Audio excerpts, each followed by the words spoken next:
नमस्कार दोस्तों, मैं प्रशांत आपका स्वागत करता हूं आपके favourite YouTube channel civil Guruji the trading institute में। आज के हमारे वीडियो का टॉपिक है प्लास्टरिंग। तो आइए जानते हैं इसके बारे में।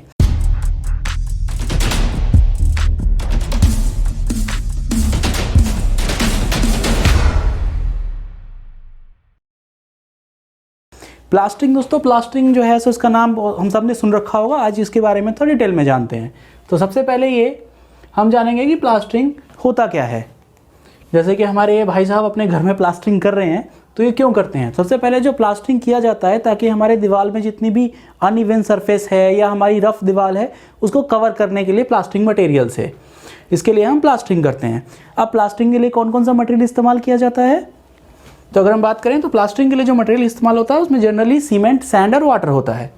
अब हम बात करते हैं इसके अंदर हम प्लास्टरिंग की हमें ज़रूरत क्यों पड़ी, ऐसा क्या हुआ हमारे साथ कि हमें प्लास्टरिंग करने की ज़रूरत पड़ी, हम बिना प्लास्टर के क्यों नहीं रह पाते?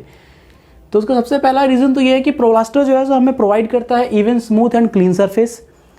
दूसरा, ये हमें जो एटमॉस्फेरिक जो एजेंसीज है उससे बचाता है। सपोज अगर हम प्लास्टर नहीं करेंगे तो जो बारिश जो है सो वाटर एब्जॉर्ब करेगा और वो सीपेज हमारे घरों के अंदर ले आएगा, जिससे हमारे ब्रिक की जो स्ट्रेंथ है वो कमज़ोर हो जाएगी।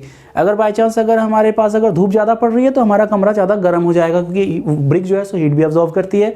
तो इसलिए हम प्लास्टर करते हैं ताकि हमें एटमॉस्फेरिक एजेंसीज से अपने घर को और घर की दीवारों को प्रोटेक्ट कर सकें। दूसरा, ये हमारे जितने भी हमारे ब्रिक्स में जॉइंट्स आते हैं उन्हें कवर कर देता है, जो कि देखने में बहुत ही बुरे लगते हैं। तो एक डेकोरेटिव पर्पस के लिए भी हम जो है सो प्लास्टर का इस्तेमाल करते हैं।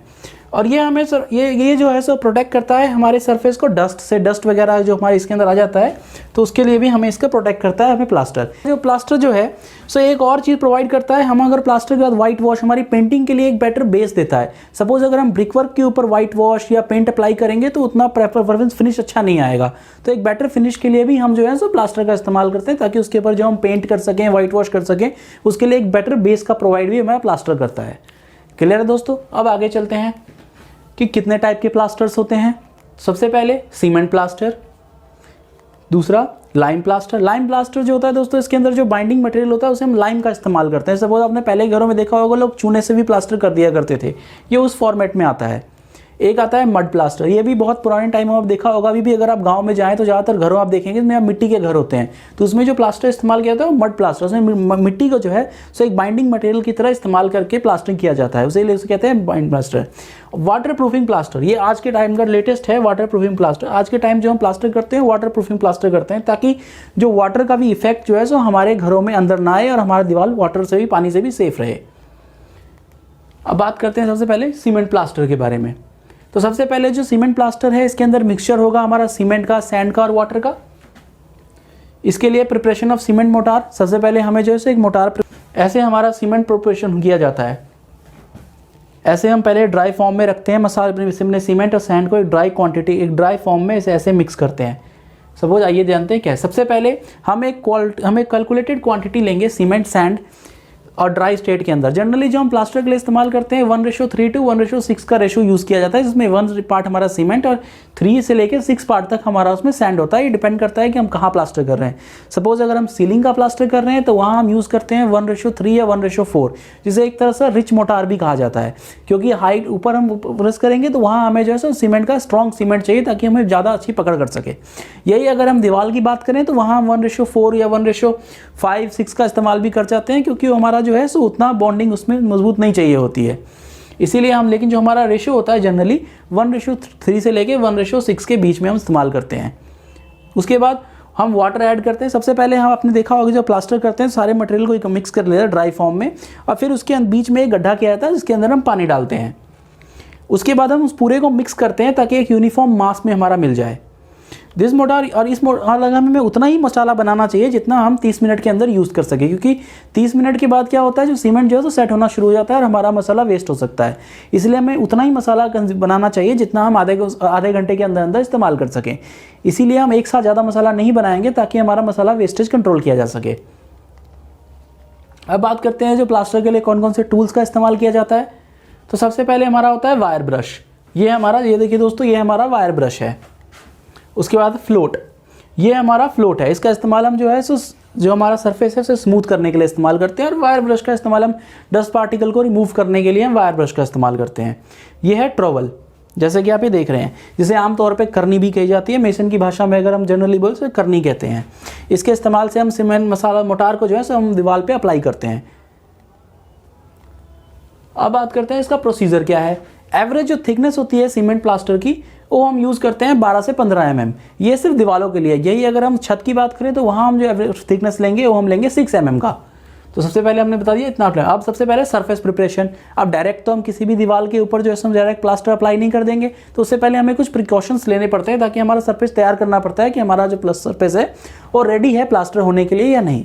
तो उसके लिए कौन कौन से पॉइंट है। सबसे पहले उसके जितने भी जॉइंट्स होने चाहिए हमारे ब्रिक्स के, वो क्लीन होने चाहिए, जिसे हम क्लीन करते हैं with help of wire brush. और जितने भी लूज मटेरियल होते हैं उससे डस्ट होता है उसे क्लीन कर देते हैं, ताकि हमारा जो प्लास्टर करने से पहले हमारी दीवार में थोड़ी भी लूज मटेरियल या डस्ट पार्टिकल ना रह जाए।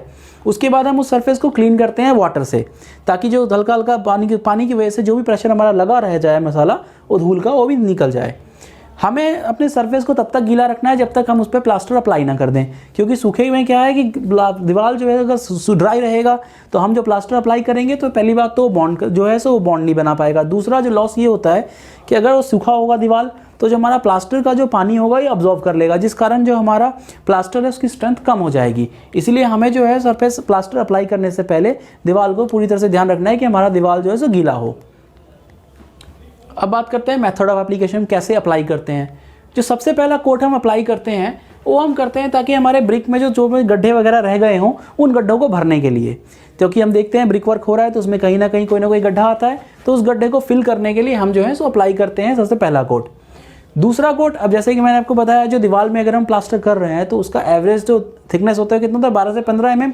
तो ये हम कैसे डिसाइड करेंगे कि हमारा जो दीवार है वो 12 से 15 mm की थिकनेस के लिए, तो उसके लिए हम इस्तेमाल करते हैं डॉट।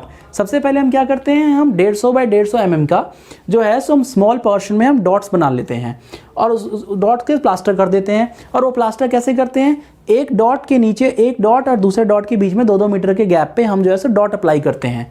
और उस डॉट को हम मैनेज करते हैं प्लम बॉब से, ताकि हमारे डॉट का जो लेवल है वो सेम रह सके। उसके बाद आफ्टर फिक्सिंग जब हमारे डॉट फिक्स हो गए तो हम उस बीच में जो वर्टिकल पैच आएंगे उसमें हम मोटार अप्लाई करके उसको हम फिल कर देते हैं। ठीक उसी तरह हम फिल कर करके वर्टिकल पोर्शन में फिल करने के बाद करते हैं हम अपना प्लास्टर कंप्लीट करते हैं।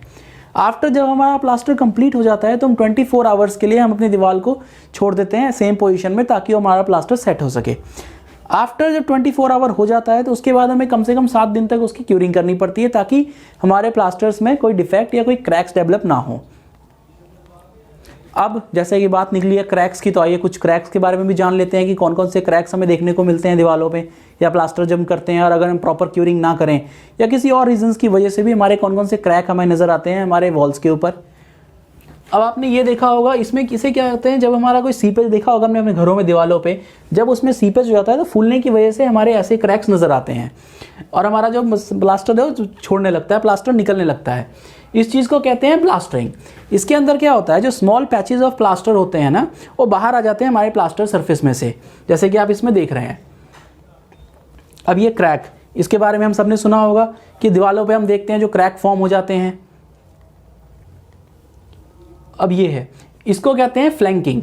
फ्लैंकिंग क्या है, इट इज़ ये तब फॉर्म होता है जब बहुत ज़्यादा मतलब काफ़ी मोटा लूज मास जो होता है प्लास्टर का सरफेस का वो पुअर बॉन्डिंग ना बना पाए, या हम ये कहें कि अगर हम ज़्यादातर हमने देखा होगा अगर हम मोटा प्लास्टर कर देते हैं तो जो पूरा मोटा प्लास्टर का बहुत ही मास वैल्यू से प्लास्टर जो मसाला जो है वो दीवार बॉन्डिंग छोड़कर गिर जाता है। ये किस कारण होता है, अगर हमारा दीवार जो है और हमारे प्लास्टर के बीच में अच्छा बॉन्ड ना बन पाए या हमारे प्लास्टर की थिकनेस बहुत ज़्यादा हो जाए तो जो है सो ये फ्लैंकिंग टाइप का क्रैक्स डिफेक्ट नज़र आता है। ये इसीलिए होता है कि अगर हमारी दीवार प्लास्टर के बीच में है तो थिकनेस ज़्यादा होगी, इसलिए उसने बॉन्ड नहीं बना पाया और वो बाहर आ गया, उसे कहते हैं फ्लैंकिंग।